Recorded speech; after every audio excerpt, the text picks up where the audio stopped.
So before we go on to any more of the forum, let's cut back down to Earth Sanctuary and see what Joey's found for us. Something amazing, I bet. Joey. There's a lot of local news. It's important locally, but more to the point, 2 days ago we had a massive sandstorm here, and in some areas it's up to Category 2, which is 150k wind. Yeah, look at this, there's a huge thunderstorm coming in Dallas. Tommy, can we get that ladder out again? Fuck me, look at this. Fantastic. We'll go to Skylab, Tommy. I might go to Skylab.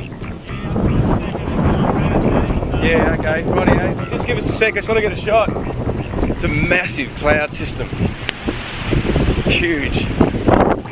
It's deep and dark. And it's picking up sand. Woohoo! You see the sand coming through here. Massive sandstorm blowing in. Oh, fuck me.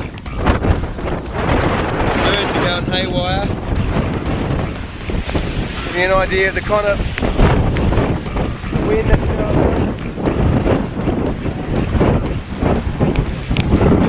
Massive storm coming through. Way big. Normally see dark. Very ET like. Yeah, I'm coming. More of things to come. How's this sand coming through? Tommy's getting hammered over there. Fucking hell, this thing's going down everywhere. Oh, fucking hell. There's sand in it. Oh, fucking hell. Fucking hell. Watch it, Joey. This fucking thing's moving. Hey Tommy, how you feeling right now? Yeah, it's good, Danny. It's a bit of a soft breeze here at the sanctuary, so we're enjoying it as we can. We'll go home there, Danny. How'd you go, Tommy? Nice job there. A bit of a breeze here at the sanctuary. It's quite nice. We've had to put a few things away so they don't become volatile missiles. It looks like a dust storm in Central Australia. A dust storm. How are you feeling, Jay? Started about 5 minutes ago, coming in from the north, so it's picking up all the sand from the desert region. So this will be around for at least, 4 or 5 hours. Is this a sign of things to come, Joey? I hope so. Really impressive. It's all good.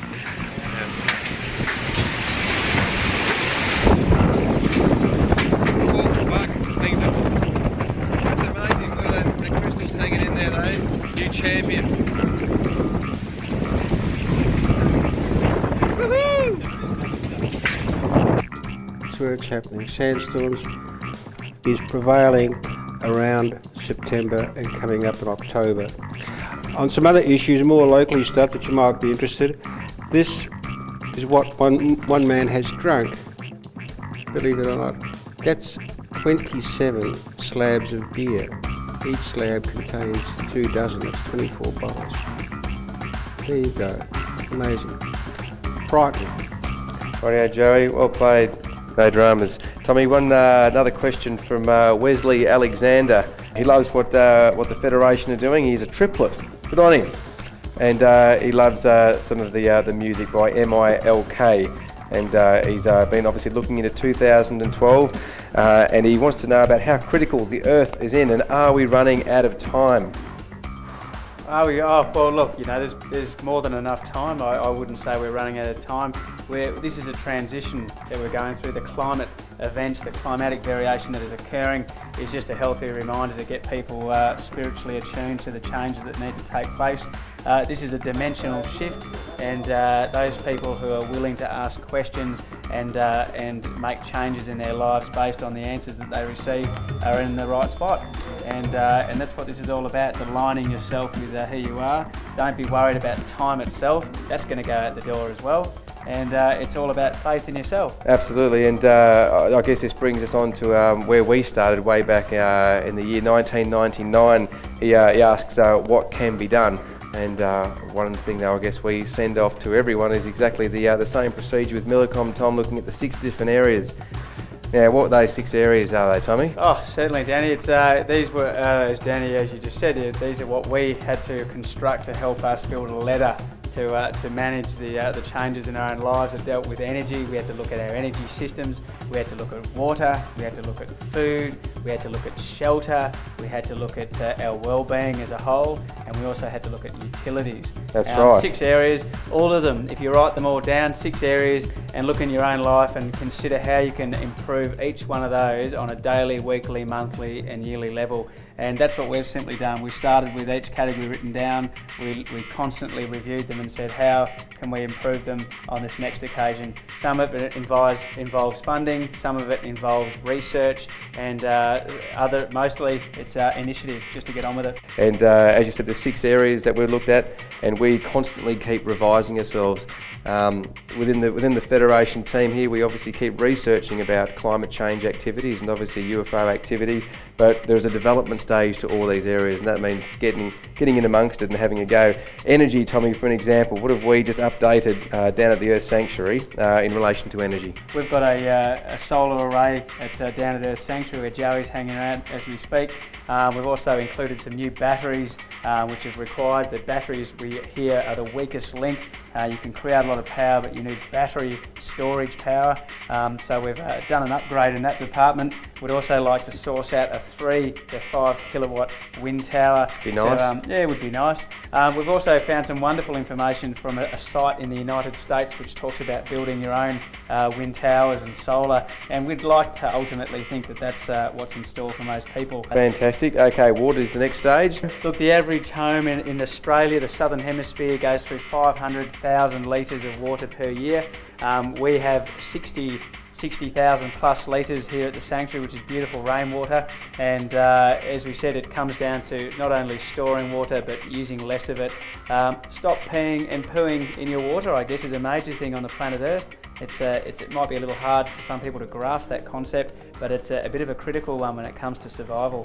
So water stocks. And very quickly, Tommy, food. Food stocks, fill your pantry up with 3 to 6 months, 12 months ideally. Consider what foods will last, and just prepare yourself for a hiccup at the very least. That's exactly right, Tommy. Hemp, what an amazing plant, Tommy. It's a super plant. It could just get the people on the planet Earth out of the pickle. It might get them out of the pickle, Danny. Industrial hemp is the key. There's a lot of legislation which has fortunately been changed across the world. It's a no-brainer, really. Yeah, good old China seems like the forerunners in this area. They're very well aware with the 1.23 billion people that how important this resource is. We're hopefully pushing it on the continent of Australia and for everywhere else on the planet. It will get people out of a big problem through food, through materials, through clothing, through fuel, through housing, hemp. And obviously with our climate change global rescue village, we're attempting to build the entire village out of hemp. Is there any comments down there, Joey, on hemp? Oh yeah, it just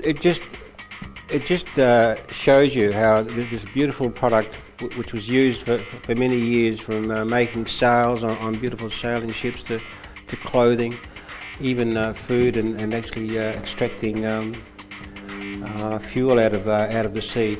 It's amazing plants, and we're still very much back in our infancy, especially when it grows as a weed. You know, that's a shame.